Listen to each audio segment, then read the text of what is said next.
You know, if I can just weigh in here with a brief observation, is that because this is the second session I'm doing, and we are in the same country and same demographics and same cultural context, and yet the reactions here have been So totally different, different to the reactions. Very different. And it's a real eye-opener to see the variety that it's just unbelievably different. You know? Yeah. So yeah. there's probably no right or wrong. I don't know. Yeah.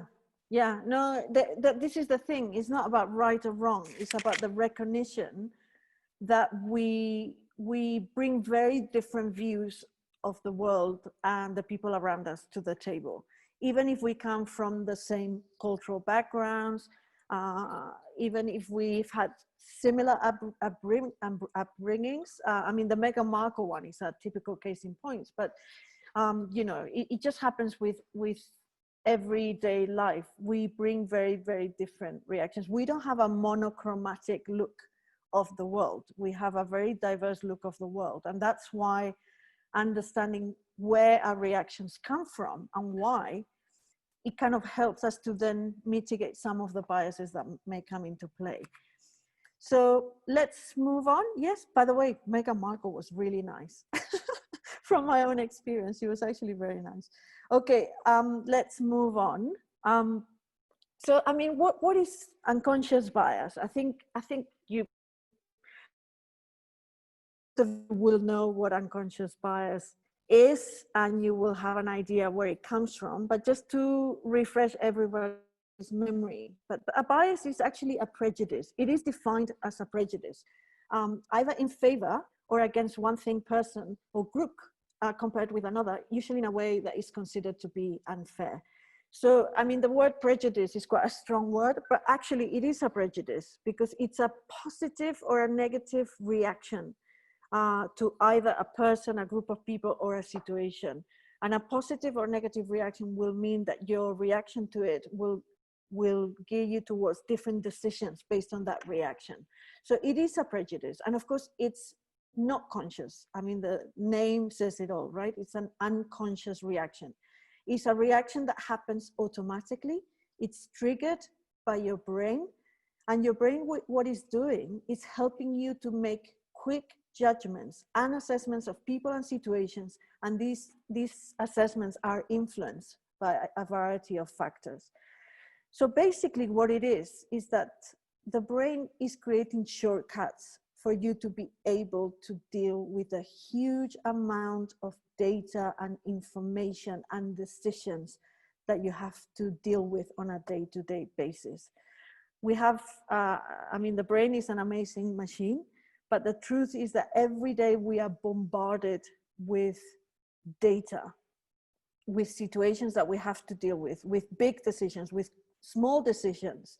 You know, even when you cross the road, you have to decide when is the best time to cross the road. You have to look and make your quick decision. If we had to stop and analyze every single decision we had to make every single day, we wouldn't be able to function. We just wouldn't be able to operate. So what the brain is doing is creating those shortcuts for you to be able to operate on a daily basis. So some things you will stop and analyze, but some things you just don't have the time to stop and analyze. You have to just react to them really quickly. So in that sense, you know, it's completely a neurological response of the brain. I am not a psychologist, but the unconscious bias is part of the study of psychology. And at the end of the day, what the unconscious bias is an unintentional people preference that we have. And these preferences are formed by our socialization, by our own experiences, and also by things like our exposure to the media. So for example, sorry to use the Meghan Markle example, but a lot of those judgments about that individual will be due to our judgments that we have made based on what we have seen on the media. So the unconscious biases are basically the result of our limited cognitive capacity. As I said, you know, our inability to be able to cope and to analyze in a conscious and logical way every single amount of data and information that comes our way every day. So what we do is basically the brain has two thinking systems. One is what it's called the slow thinking system, and the other one is the fast thinking system. So the fast thinking system is the one that creates the shortcuts. The one that helps you react to things really quickly is what we call the lazy brain. And the slow thinking brain is the one that requires you to slow down, to analyze, to think.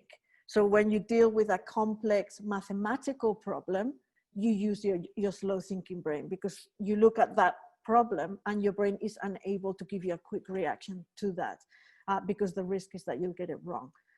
So basically we group and categorize people based on our experiences, our exposure to the media, our cultural background, our social background, economic background, education, and we make these groups and we put labels on these groups subconsciously, and this is to help us avoid to have to make new detailed assessments of every person that we meet. So we look at a type of person, and before we even get to know the person, we're already making a subconscious judgment around that person. Okay, I mean, I put this photo here on this slide saying I am Muslim, I am British, and again, this is due to a lot of discrimination against Muslim people in the UK, associating Muslim people with terrorists, and saying, okay, you're a Muslim, you're a foreigner, go back to your country, we don't like you, you're an immigrant. So all of that is result of unconscious bias. And again, it's just a brain helping us to deal with the amount of information we deal with every day. Before I move on to the next slide, any quick questions, comments, reactions so far? With the math, I think we paused a bit because we really want to get an exact answer, but if we were to approximate, it was going to be a different story.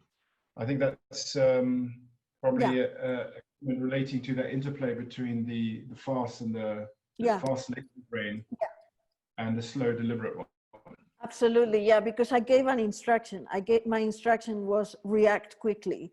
So the person who said that obviously was battling, okay, if I react quickly, I might just get it wrong, but if I want to get it right, I need to slow down. I think it's just to illustrate that, immediately the brain was sending confused signals to that individual, because I said react quickly, but obviously to give the correct answer, unless you're really, really fast with your math, you would have to slow down and think and use your slow thinking brain. So it's just to illustrate that point. Yes, definitely. Content and context changes everything. Absolutely. We look at the world in a very different way, and we look at individuals and groups of people in very, very different ways. And I think it's very important to acknowledge that, which takes me to these two slides, which if you needed to know 8 things about unconscious bias, and by the way, we will share the presentation with everybody afterwards, but if you had to know 8 things, the 8 things to know about unconscious bias are: number 1, yes, we are all biased. I mean, we all said that at the beginning, and I'm very happy that you all acknowledged the fact that you are biased. When we talk about people who say, oh, I see everybody the same, I don't see color, the age, gender, I don't see ability or disability. To be honest, it's not really true. It's not really true. We all see people differently, and we tend to see people who are different from us in a certain kind of way, and we will talk about that in a minute. So the best thing to start from is to acknowledge that yes, we are all biased, and this is part of who we are, and there's nothing to be ashamed of, but it's important to understand biases are impact that your biases may have on your interaction with others. Number 2 is that our brains use the 2 thinking systems, the fast thinking system and the slow thinking system, and these operate simultaneously. It's a very complex machine that we have here, and we need to understand how associations that we make of the world, they're all wired in the brain. Our brains are designed to categorize. Again, it's just to deal with those shortcuts that I was talking about earlier, and the ability and the limited cognitive capacity I was talking about. So we create these boxes, these categories, which helps us to kind of allocate different groups of people and different types of people in those categories to interact with them in a much more simple way. Number 4, our brains have evolved to look for differences and fill gaps. Again, you know, we are more comfortable with things and people that are familiar to us. And when things are not so familiar or people are not so familiar, we tend to fill the gaps in knowledge. And this is where the unconscious biases come in. You know, we tend to put labels and sometimes stereotyping labels onto people that we are not so familiar with. The biases are developed and learned through culture and experiences. I mean, we've seen that. And I mentioned to you as well my own experience. So, you know, when I grew up in a very monocultural environment and very monoracial environment as well. So the way I saw the world was in a very Spanish way, so to speak. And of course, when I started traveling the world, I started to see people differently and start to see the world differently.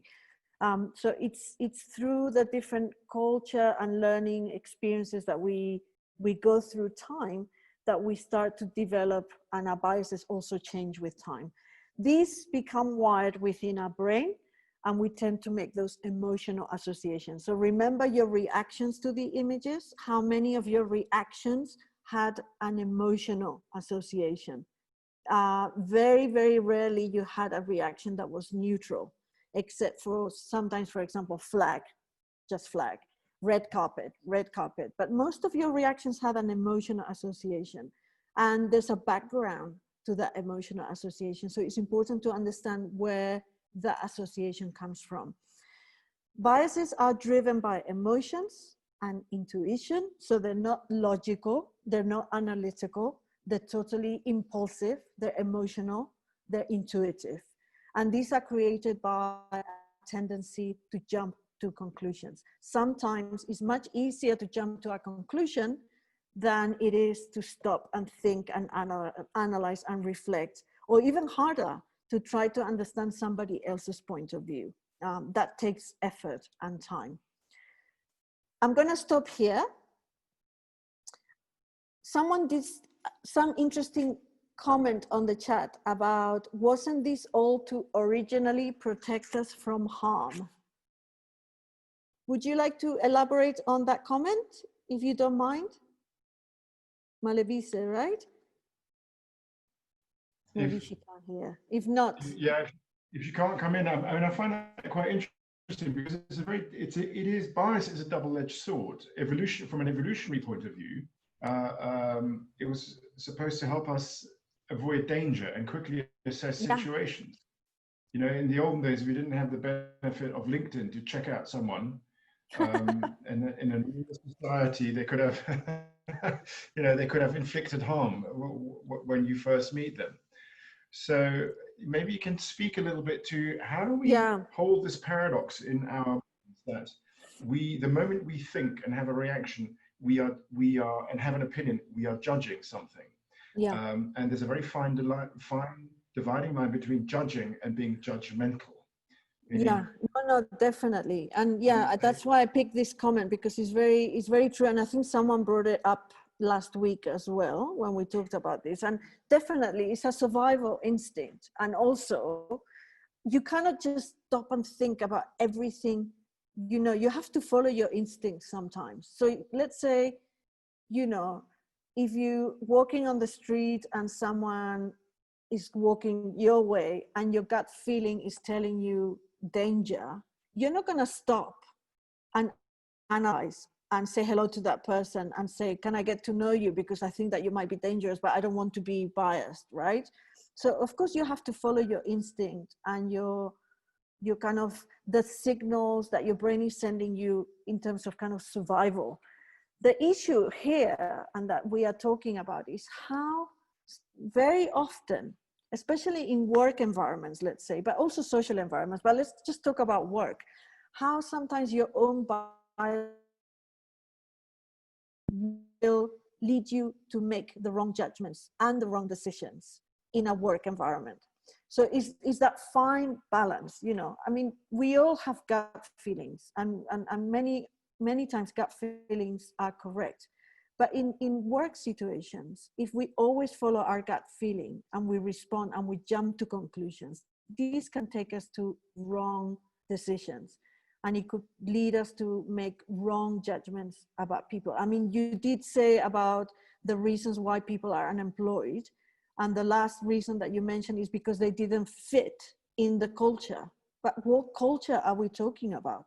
You know, is it because, you know, companies have a very non-diverse culture, and when someone comes who is a bit different, they just say, you don't fit in, goodbye, just because you don't fit in our culture? I mean, we have to think about what that means and what the negative impact of those statements are. And to me, that's clearly a biased statement. It's like the lack of culture, you know. What does that even mean? You know, and if you own a company and you recruit people, for example, you know, how do you ensure that you're being fair in how you bring people to work with you? How do you make those assessments in a way that you're not prejudging people before you even give them the chance to demonstrate their skills, to demonstrate their abilities? How do you rock the boat in terms of culture fit as well, you know? Is your organization maybe very monocultural and it's time to rock the boat and bring people who will bring different perspectives? I mean, we're going to talk about this in a bit. But yeah, it is a fine balance. But it's about, you know, understanding when your biases are kind of limiting your ability to have an open mind of people and of the environment around you. And we know that there's a lot of data out there that proves that companies who bring diversity onto the table, they do better. And you can only have diversity by having people who are different from each other. So breaking those barriers of difference is really important.